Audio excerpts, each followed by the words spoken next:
All right, we're here with RIM CEO Thorsten Heins. Thorsten, thank you for taking some time to speak with us. Oh, This you're is the more than first time welcome. we've actually sat down and chatted, so I appreciate the time. Now, January 30th, 2013 is a big date for you guys. You just announced that that will be the unveiling date of BlackBerry 10. It's almost exactly a year after you took over. I'm sure it's been a very tumultuous and a very exciting year for you. What's been keeping you busy inside RIM in these past 12 months? Yeah, it was certainly quite an exciting time, right? It's 10 months now, you're right. 30th of January basically is a year into the tenure as the CEO. I mean, a lot of things happening in RIM. First of all, I think it is really the rearrangement of the entire management structure, right? I brought a lot of new people in, as you yourself reported. Yeah, absolutely. New chief marketing officer, new chief operating officer, chief legal officer.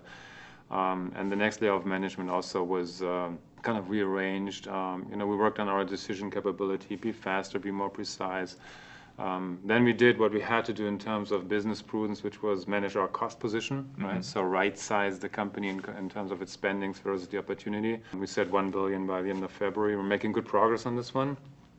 We have 800 million identified, 360 million already basically in the bank.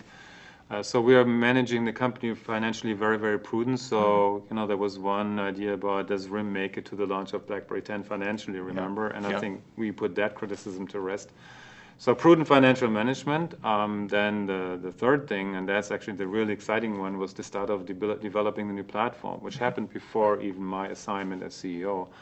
And on the 30th of January, we will show the world how great this platform is and what it does for consumer and both an enterprise. And, I can't wait to be at the 30th of January and show it off. We can't wait to be there either. Now, we've seen these changes on the outside, the personnel changes, the management changes. What's the culture like inside the company? Has that been changing as well? It is changing. That's the way I would put it. So the transformation I was describing to you is not done yet, right? We're not 100% through. These things take a little bit more time. So if you want to give it some sort of, gauge, I would say 50% we're through, but still a lot of things that we need to do.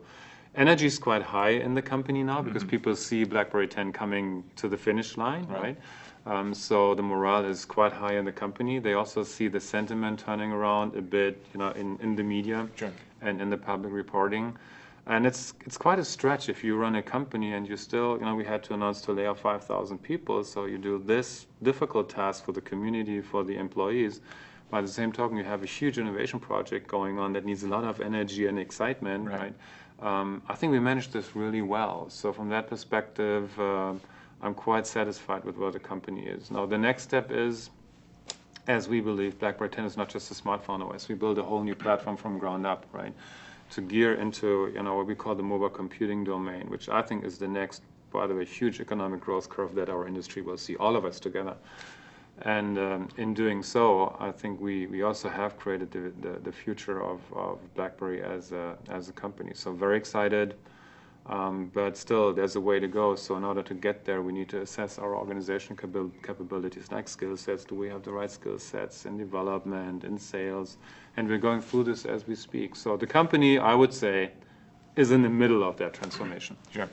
And you mentioned the difficult decision to lay off a lot of workers. You also made the difficult decision over the summer to delay BlackBerry 10. Can you walk me through some of the decision process there and what made you realize that was the right thing to do at that time? Yeah. I mean, we were asking our development teams to really do a lot and work hard. I mean, we did not build an update from BlackBerry 7 to BlackBerry 8. It's a whole new platform. What you see in BlackBerry 10 has nothing to do software-wise with what you see in BlackBerry 7, right? So we pushed them quite hard, and they took on the challenge. And they developed the platform really well in good time.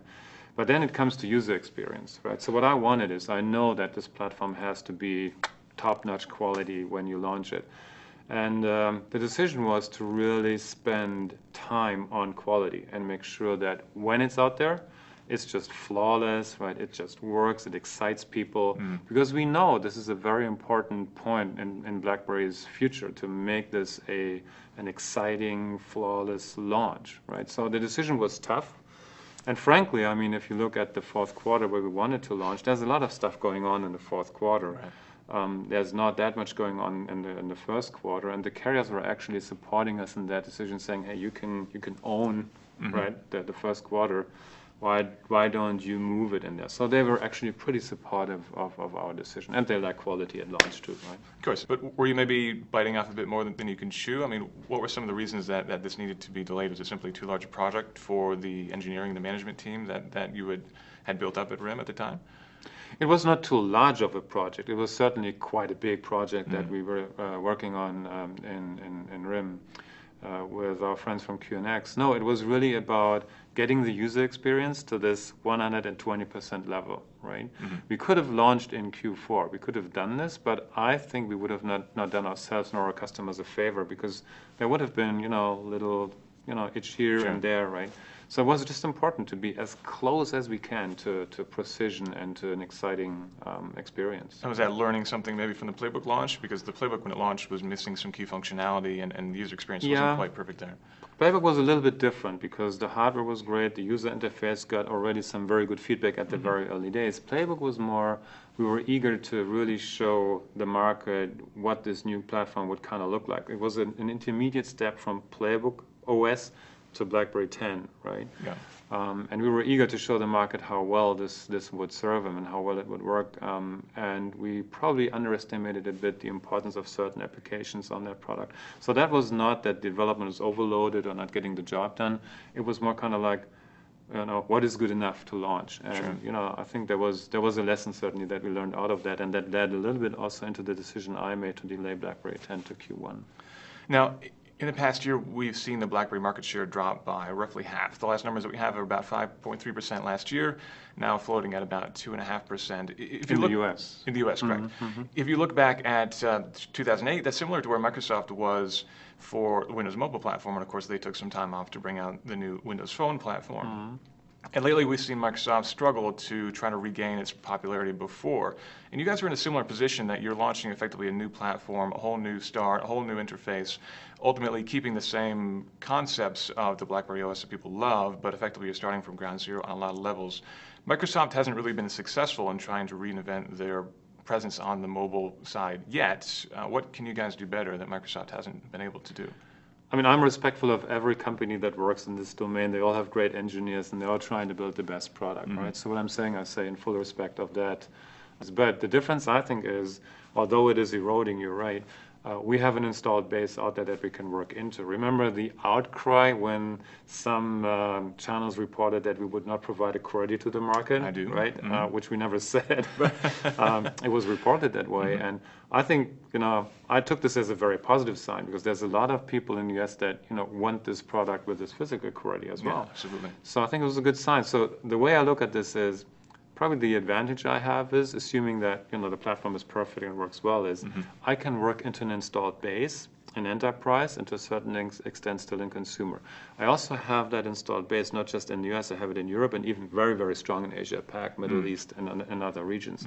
So you can basically think about, like a cross, inspiration across various regions, right? So I think this makes my start a bit easier, but we're fully aware we have to prove ourselves with a great product, right? And that's what the teams want to do, and that's what the teams will do.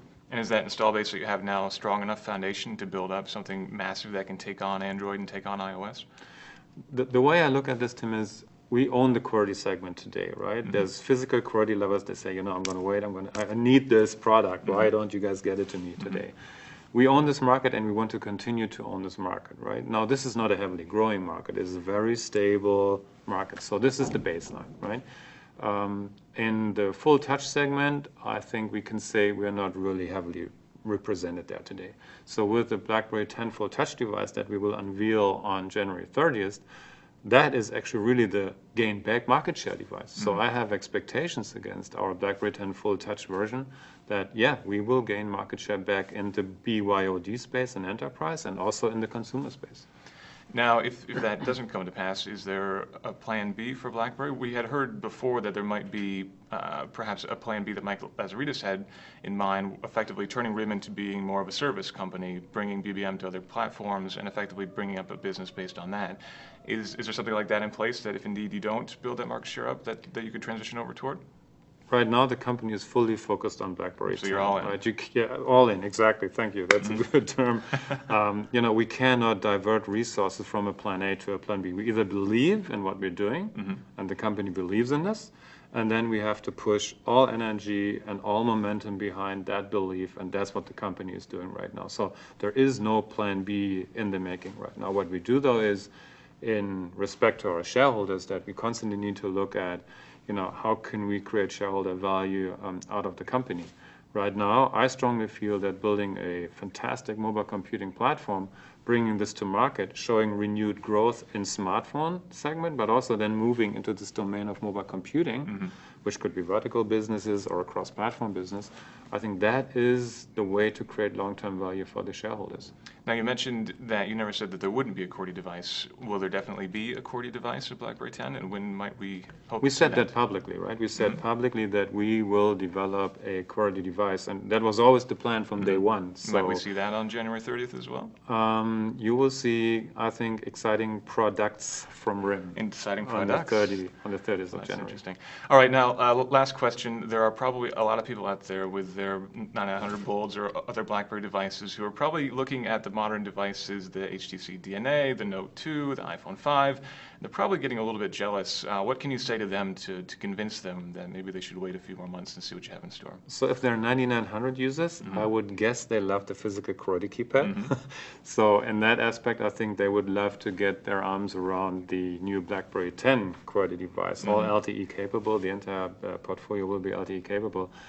When we designed BlackBerry 10, we asked ourselves, whom are we designing this for, right? And we identified this segment as hyper-connected, multitasking, and I need to get stuff done, right? Doesn't mean just the business people. This could be an artist, could be a student, right? Working on, and that's the segment we're talking to, right? And I think that segment will be extremely attracted by the products that we are bringing out in January. So I'm looking forward to that. Multiple products. Well, we look forward to seeing those products, and we look forward to seeing you again on January 30th. Absolutely. Thank you again. Thank you for your time.